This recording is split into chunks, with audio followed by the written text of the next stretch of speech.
Can you imagine one who was the gentlest of men, while being the most brave and just of all who've been?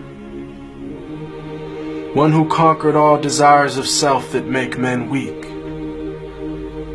who granted all who asked him precisely what they seek, whom only jewels poured out his mouth whenever he would speak, who was the gem amongst the stones of men who shined unique. A selflessness and generosity that some would say was merely myth until they had seen one of the lovers of his way, who used to mend his sandals, used to patch his clothes, who used to serve his family whenever he was home, who had a noble shyness, not gazing long upon a face, who honored all he ever met, be he king or be he slave, who always felt himself at home the most amongst the poor, who never angered for himself, but only for his Lord, always just, always truthful, conscious of the one,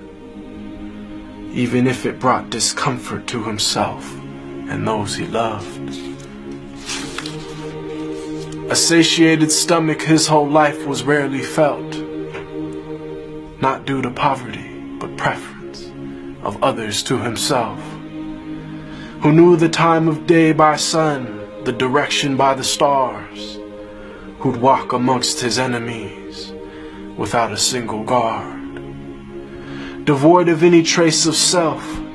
just humble and serene, eloquent but not verbose, just precisely what he means, whom all within his company felt light and sacred cheer, whom there was not a thing within creation that he feared, who loved to play with children and run races with his wives,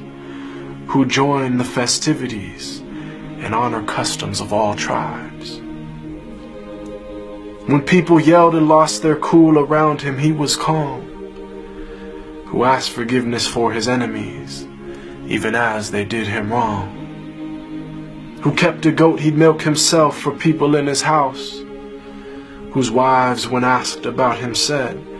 he was the perfect spouse, who never looked down on a pauper or flattered once a prince, who called every soul unto the one without even a flinch. Every single gorgeous trait of character he had, of noble lineage, yet he was the orphan of his clan, one imbued with wisdom and piercing inner sight, yet he was the unlettered one, who'd neither read nor write. All knowledge and trait of character unflawed were placed inside his very being directly by Allah. The way to salvation and triumph after death, to detachment and joy in life with each and every breath, to walk the righteous path and never falter come what may. And may Allah give us success in following his way. They call him Al-Amin, the trustworthy, the honest, and I call him beloved, my master, Muhammad sallallahu alaihi.